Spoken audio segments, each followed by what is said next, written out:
Good morning, ladies and gentlemen. The Hurricane Watcher is here with your latest update on the tropics. So we got quite a little bit that we do want to talk about today. As you can see, we do have Hurricane Bonnie still out there in the East Pacific, slowly weakening. 80 knots, 980 millibars. Still trying to produce a little bit more convection, deep thunderstorm activity. So you see some islands out here. This island's probably going to get a direct hit. Maybe not exactly direct, it might go off to the east or west. It's very hard for the center of a hurricane to make an exact direct landfall over an extremely small island because there's a lot of water and there's just that one pinhole, that needle in a haystack essentially. So what I want to talk about is, first I want to talk a little bit about what we're seeing here with the storms. So if we take a look at the East Pacific, you can see we do have Bonnie out here and we are watching this system. Now regardless, this is all going to be moving away from the coasts of Central America, South America, Mexico. Just this entire continent all together be moving away. Biggest threats, if any threats, do come from this in the first place. They're going to definitely be, the biggest threats for this are certainly going to be currents, not storm surge, but you're going to have rip currents and big waves. I guess you could say that's that's kind of good for surfing and stuff. But from what we're seeing, Bonnie's going to be moving away, as y'all can see, moving away, weakening to a storm, becoming a subtropical storm, or not subtropical storm, but becoming just generally over time kind of falling apart, if you know what I'm saying, and then eventually a depression. It does make its way pretty far west. I mean, it's been so. I just want to go to the archive and just look at all this. I don't know why it ended on July 2nd. I guess that's why it became so the other. I don't know, but yeah, that's what we got. I mean, there's a lot here. What's the 19A? As you can see here, number 30. Yeah, advisory number 39. So there have been a lot of advisories on this storm already. But as you can see, there's a deep thunderstorm activity with that. There's only one other system, and that's quickly beginning to deteriorate and fall apart. You can no longer really sort of see the center circulation. You can easily see those strong upper level winds cutting across that low level circulation, and the remnants of this area here are just falling apart. Here, this is just off the coast of Japan, quickly falling apart. We really don't even need to talk about. Even look at the models for these, you just know it's going to fall apart. Hurricane Bonnie, falling apart. Or it's going to start, it's slowing down, I should say, not falling apart. I do want to take a look at just satellite images, just kind of take a look at what we got here in the North Atlantic. Trying to figure out what I want to look at here. No, I'll do this. There we go. So you can see some pulses of energy out here. Small tropical wave coming off the coast of Africa. Upper level low, cold front right here. Obviously some thunderstorm activity. Got high pressure down here. Trying to funnel in some of that warmer moisture up here. I've got maybe some cold and dry air coming in from the north. Until you get this region where we get convergence and where everything is starting to really come together. And when we have everything sort of coming together, that is where we have thunderstorm activity. And that is why we have all this. But you can see the latent heat is just sort of falling apart. And it's just sort of falling apart right there. You've noticed there's really not a lot of tropical weather activity that we are seeing right here. And that's really mainly because of the MJO. Currently we're in a suppressive phase of the Baden-Juliet oscillation. That's why we've seen a lot more activity over the West Pacific, or we're going to see more activity, I believe, here in the West Pacific, because right now we're in a very quiet phase. So it's suppressive. There's a cool, dry, warm, warm sinking air. Sinking air that's dry, and with this, you're not going to get any lift if you have sinking air. So I do want to take a look at the models here and see what we got here. As you can see, system is, I guess you could say, in the cracks here, as Mark Sub would say. We do get, little systems trying to develop, but they really have a really hard time. We do get what looks like this goes out 198 hours, so that's really just too far out. I do want to go all the way out just to show y'all really anytime really soon. Nothing's really expected to develop right now. Because we're in an MJO, a suppressive phase of the Marian-Julian oscillation, and I just simply don't think we're going to see anything here at all. You can't see Bonnie out there. Going to weaken and dissipate and fall apart. We do have another system that's going to intensify. Maybe a major hurricane, maybe not. We'll see. Another pretty intense system there. As you can see, it develops, boom, explodes, and then falls apart.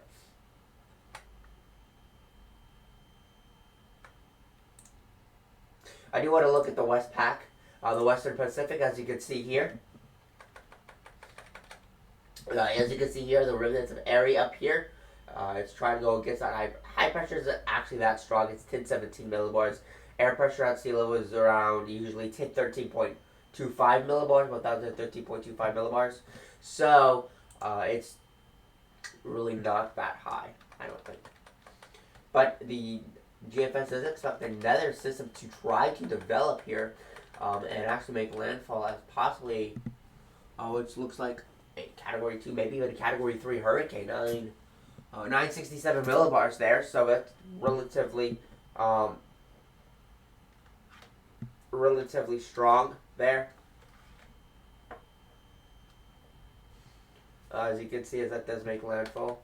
And then it goes right to China there and just pretty much dissipates and falls apart.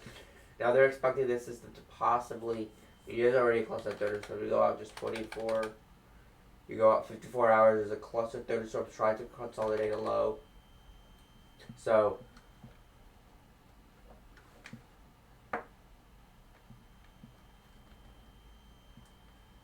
as you can see, that system does try to develop 100 hours out. You can't see, it does close off a low. Possibly even in just 3 days, this system can really try to develop. It looks like rapid intensification, certainly. Because at 120 hours, we could be seeing... excuse me. If I zoom in here, actually I can't really. West Pacific...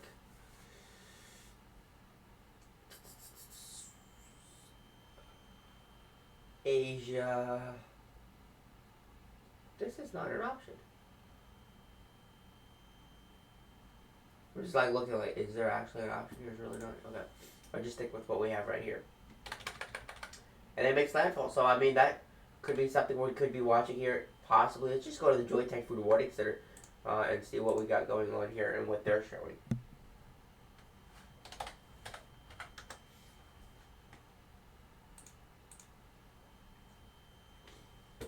Ah, that's wonderful. That doesn't work. Come on again. Why does it happen to me every single time? Do I have to go to Google?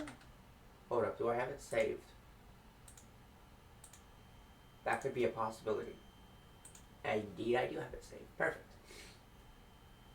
So at this time, they are not showing any areas of development that they do believe are happening, that they are worried about. But I do think that's going to pop up here pretty soon if we continue to see the development and the consistency with the GFS. I think it's like in this general area, it's going to kind of move in this direction. So I think it's this cluster of thunderstorms right here that they're going to be watching here in the West Pacific. I do want to talk and take a look and see what the Indian Ocean, there's, go away. Okay. Oh, okay. Regions. I don't know why it's so like stuffy. I'm like, been sneezing all morning, and I probably should have taken something this morning for that. Alright, so let's take a look at the Indian Ocean. Oh, a little low-level circulation there. Maybe bring some rain up there to India. Not really a whole lot of tropical activity at all, if I'm being honest. At all. Just in general, a lot of moisture, high moisture content in this part of the atmosphere, in this part of the world. There's a lot of moisture going on. Why do I click PM forecast? For that, that's pretty much it for there. I do want to look at ocean analysis. This is going up. This might start going down again. These I do want to take a look at sea surface temperature anomalies for the North Atlantic. This is pretty important. Generally, sort of. Wait, is this 1980? So generally, as we're seeing here in the North Atlantic, very warm sea surface temperatures there in the Gulf of Mexico, 1, 2, 3 degrees above the long-term average there. So very, very warm sea surface temperatures. Very, very, in regards to average, very, very warm sea surface temperatures in regards to average again, in relation to off the southeast Canada and the northeast United States. So what's important is we do have some more warm sea surface temperatures in regards to average off the Iberian Peninsula, and we're just sort of watching. I do want to just take a look at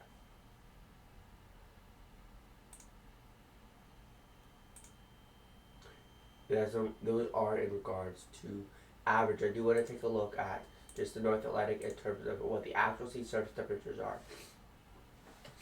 So with what the actual sea surface temperatures are, pretty warm down here along the main development region, as you can see down here. 26, 27, 28, even 29 degrees centigrade. It's pretty far south though. Very, very, very warm sea surface temperatures down here. The Gulf of Mexico, like always, is on fire. Hotter this year. I'm going to zoom into the Western Atlantic. As you can see, 30, 31 down here. That's starting to become a bigger problem. Maybe 30, 31, 31 and a half down there. But now the majority of the entire Gulf of Mexico is at 30 degrees centigrade, if not warmer. So the Gulf of Mexico is rapidly warming up very, very quickly here. Oops.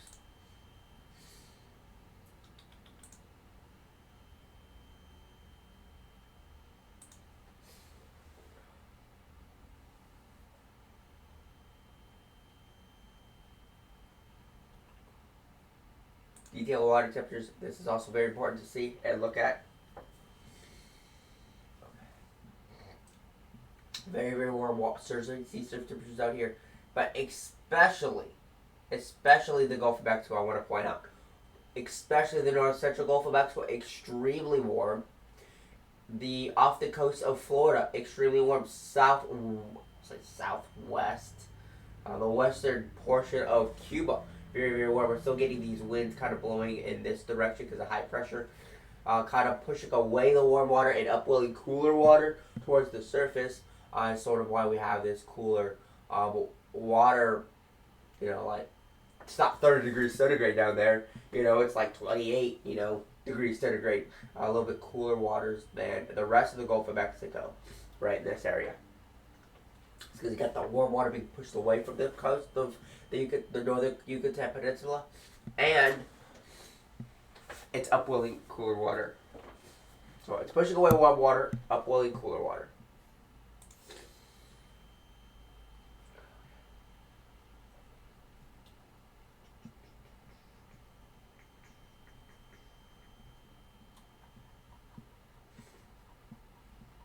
So that's what we got with that right now. We do want to take a look. The shear is not incredibly important right now because we do know that it's not super favorable because of the sinking motion in the atmosphere. It's not all lift. So it doesn't really matter if there's really any shear. So you can't see down here 75 to 100 kilojoules per centimeter squared, which is roughly 100,000 joules for every square centimeter of water. So crazy just to think about that. There's just one blob in the Gulf of Mexico that's basically off the scale. That one area has an extremely heat, and there's a lot of heat energy, and it goes down to a depth. All right, that's 150,000 joules of energy for every square centimeter of ocean water. That's incredibly that's incredible. The ocean heat content in the Gulf of Mexico is just it's just crazy.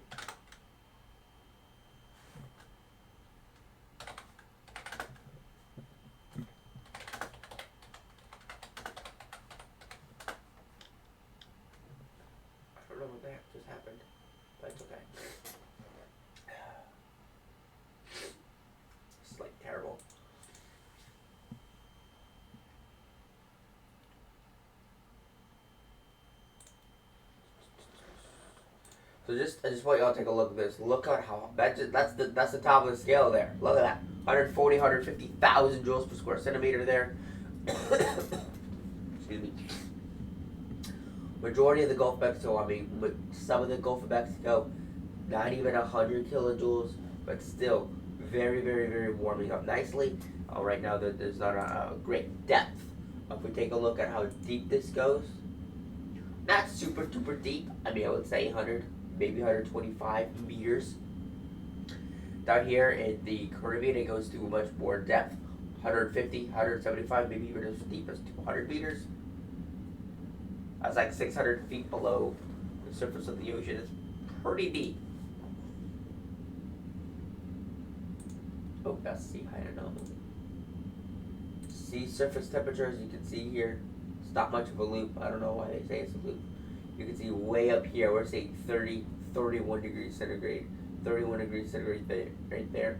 Probably 31 degrees centigrade right here in this portion of Florida, off the west coast of Florida. For sure, definitely on the western portion of Cuba, 31 degrees centigrade. So really, the sea surface temperatures, not a problem. There's a lot of sinking motion right now, and there's just not a lot of lift occurring right now. So that's what we're looking at right now. That's what we're going to be watching and monitoring in the Atlantic here over the next several days, waiting to see the Madden-Julian, the MJO, the Madden-Julian oscillation changes, and we may start to get a little bit more lift and a more lift in the atmosphere, the vertical column of the atmosphere, over the next several weeks. So I want to just close this off by just saying we do have a Patreon. If you go to patreon.com/Hurricane Watch Team, there's all these different things that we'll be posting videos and just a lot of cool content we're going to be posting there on Patreon. It starts off at $1 a month. If you like it, it goes up to $1 a month. Goes up to $5 a month.